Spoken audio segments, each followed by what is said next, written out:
What is good, Cardano fam, ADA gang? We have lots of exciting updates to unpack today, so hit that subscribe, hit that like. Guess who's back? Charles Hoskinson is back. He says, "This revolution is just getting started, and I'm feeling good." He has pinned a new tweet for the first time in many years. He says Cardano is a decentralized ecosystem of blockchain technology, smart contracts, and community governance committed to improving economic, political, and social systems for everyone, everywhere. By offering this foundational infrastructure, we empower individuals and communities to manage their identity, value, and governance, fostering the emergence of decentralized applications, businesses, and network states. Now, the news everyone's been waiting for, yes. Altcoin Daily reports that Cardano Founder to work with Trump administration on crypto policy in 2025. Now, for some more details, he said that he is going to work with lawmakers in Washington, D.C. and the administration. IOG will establish a policy office to hybridize FIT21, RFIA, and many others to get a bipartisan bill passed. Absolute clarity is what he was saying. Now, he finished off saying, "I have personal friendships with the Trump administration and lawmakers. I hope to be a part of that policy making." It looks like the team at IOG is very excited, and we got both confirmation of what we heard yesterday from the president of IOG, and this also just brings it to fruition that everything we've been seeing, guys, he will be working with the administration. So we will wait. I see some people kind of saying concretely, but let's wait. Like we say, truth is in action. But this is looking super exciting, guys. This is dominating the headlines right now on Twitter. And he has given the green lights that he has the friendships. They're looking to help with clarity and to fight the good fight for all of crypto. Bipartisan bill passed. That is really good. Super exciting, guys, that Charles Hoskinson will be playing key roles with the administration. So super exciting. We'll wait until the new administration goes in, because he said it's going to take some time. So let's wait and see. He said hopefully by January 2025, that policy office can kind of take place, work with key leaders. So let's watch closely. We'll watch closely. Leading exchange Kraken yesterday. Well, we know Kraken is serving over 10 million clients. They say we already have Cardano Native Asset infrastructure in place since Cardano operates its own blockchain. Now, why is this important? Because sometimes people think that technology is the barrier, but Kraken here, a leading exchange, has proven no. So I think that Iagon, SNEK, and many others are going to get listed at some point. I saw them reply to Kraken saying that they're interested in applying. So we could see a flood of a bunch of CNTs being listed on exchanges like Kraken. Big shout out to SNEK for breaking the 100 million market cap. So everything's pumping right now. I think Cardano was like 50% up 7-day. We'll look at the price and Bitcoin dominance towards the end. But I mean, we got to give credit where it's due. And we know that SNEK moves like MOG. It's that blue chip meme coin. So I think that it has the potential to maybe even get into that top 200, maybe even top 100. That might be a far stretch. But the community, the brand, the narrative, the animation, SNEK.fun. We predicted that SNEK.fun would be the ultimate pump.fun alternative on Cardano, and it was true. It's got the best product market fit. Well, speaking of, we did see Iagon announce the partnership with Würth Group. Now, Würth, if you guys missed that, guys, they do tons of manufacturing, 3D printing, designing different parts, and they work with key manufacturers such as GM, Mercedes-Benz, Porsche, many others, bringing in billions of dollars, thousands of employees, tens of countries. And we're going to dive into the revenue potential. So Iagon and Würth bringing blockchain to 3D printing. Here's the potential we're looking at with our new IP platform on Cardano. With the North American 3D printing IP market between $10 million to $100 million and the global market projected over $1 billion, through tokenizing 3D files such as NFTs, we estimate a 3 to 5% fee on transactions and storage, leading to annual revenue between $30 million to $50 million as the platform scales. This project isn't just about securing IP, it's a game changer for monetizing digital assets on a decentralized platform. Now, there was a great question and answer about the revenue split. Do the revenues eventually go back to token buybacks for liquidity? Iagon says 90% go to node operators, 3% to buybacks, 7% to Treasury. That's a whopping 90%. So node operators must be laughing right now, making a big money. So if you're not Iagon node operator, prepare for some juicy rewards is all I can say. Well, speaking of, World Mobile is getting ready to do their next batch, which we know recently the batches just sell out in minutes. So we're gonna be ready for this one in terms of documenting how fast they might make a new record. But set a reminder, guys. They're gonna be doing their next batch very soon. So batch 2, drop number 3. There's gonna be an AMA 4 p.m. UTC November 12th.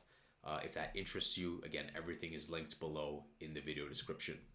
Cardano Yoda, I like that he sees the importance of like Circle and Tether. Circle and Tether should finally understand that not having their stablecoins on Cardano is a missed opportunity.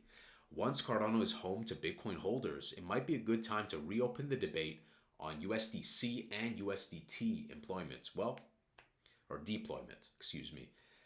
Guys, I always say USDC, these nuts, USDT, these nuts, USDM, these nuts, USDA, these nuts, RLUSD, these nuts, USDS, these nuts, SUSD, these nuts, JED, these nuts. Just bring them all and let consumers decide how they want to transact. So I think it's going to be inevitable. And I do like these two stables. They're my two favorites. As a Canadian, I'm kind of compelled to use USDC, but I think USDT and both of them have a different product market fit. And let the consumers decide for themselves. Do you guys think that it's very important to bring native USDC and USDT? And when do you think that's going to happen? Let's dive into some BitcoinOS stuff. Charles Hoskinson on why Bitcoin is still king and how BitcoinOS is patching its flaws.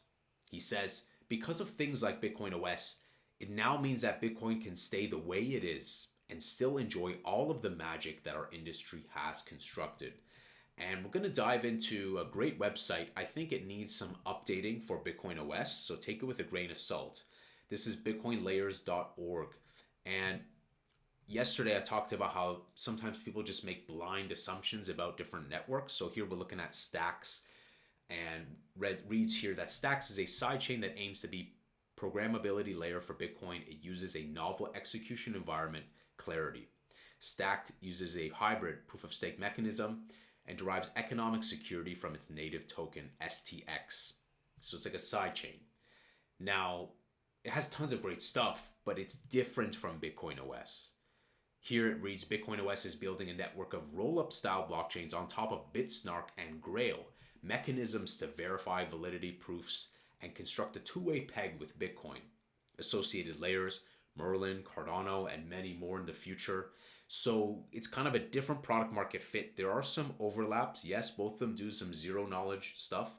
But the way I see it is that BitcoinOS is more for those L1s to plug right in. So there's a different product market fit. And sometimes people would just make blind assumptions about networks. They see Bitcoin and they think that it's already been done. And so I think Stacks, BitcoinOS are a completely different product market fit, if you will. This is not something that Cardano would plug right into. This is more of an ecosystem within Bitcoin to leverage Bitcoin within itself. BitcoinOS is that plug for Cardano and other layer ones in the future to plug into Bitcoin mainnet, if that makes sense. But I do highly recommend that you guys read the white paper for BitcoinOS. It's a fantastic read, very short, it's like 10 pages. And there you'll begin to understand about BitSnark and the other technology as well. Well, price is running. We're already past 52 cents, guys. What am I supposed to say, guys? I mean, like, if you were fading Cardano, that means it's a straight line, dude. It's just straight line. Where are the haters at now, huh? Where are the people just straight trolling now? It's funny because the haters will hate, and then when the price runs, they're quiet. They take a big hiatus. So, guys, we are looking really good right now. Cardano is one of the top performers, basically one of the best performers. It is up 67% 7 day. Can you believe that? 67% 7 day. Insane. Now the market is definitely doing really well. Bitcoin has been hitting some new highs as of recently. But when we look at Bitcoin dominance to see, the full story, Bitcoin dominance still has some way to go because, it topped out around 60%. But don't be fooled. There's going to be some people, amateurs, that don't look at Bitcoin global search. They don't look at Bitcoin dominance, and they just attack projects with ad hominem. Just filter out that noise, the Lord of the Rings goblins. We know that Cardano ADA hit its first all-time high at a very low BTC.D. And same with the second time. So I think that, we need to still watch this every now and then because, of course, like we've said time and time again, and Altcoin Daily has said the same thing. This needs to tumble to greenlight altcoin season. It's not that complicated, and most people really understand that. It's very simple. And it's proven. Like, otherwise, we wouldn't draw these lines to indicate that. Now, I will say, though, because there's more capital in the market, it doesn't necessarily have to go as low as it did. And that's why each time the second all-time high and the third all-time high, it's going to be a higher low. So I think that, we're going to watch this and see when that tumble will occur, maybe in Q1, maybe of Q2 of next year. But, I think we're ready, guys, to just blast off. The sentiment's very positive. Now we know we got confirmation from Charles Hoskinson that he has personal friendships with the Trump administration, with lawmakers. He's excited to work on policy. IOG is forming that policy office to work on hybridizing policy, bipartisan bills getting passed. So it is looking super exciting, super exhilarating and euphoric for Cardano ADA holders. So celebrate this moment, guys. I kind of wanted to buy more of that dip, but, it's not looking too bad, guys. Sometimes you just got to be patient, If I recall, remember I said like in that July dip, I bought that 369 July dip, and I mean, it's almost like 1.5x up since then. So sometimes it's really about patience. And we are laughing right now. And I think we have a lot more to gain. Community is strong. We got network effect, brand, speculation. We got great leadership with Charles and many others. So I don't see a reason why Cardano cannot run. It is the safe and secure chain. And now with the new administration, guys, like, sky's the limit. I have to reevaluate my prediction because I think $5 to $7 is actually very low. Now, given the information we know, I can now kind of see why people have insane price predictions for Cardano. But, let me know, what is your price prediction for Cardano ADA? Were you surprised to see Charles return back today, this evening, and say that he's going to work with the administration, with lawmakers, and that he has personal friends in that group? He's excited to work. So we will wait and see how this story evolves. But guys, it is super exciting. So hit that subscribe. Hit that like. Let me know what you think about this hot news, and I'll see you in the next Angry Crypto Show.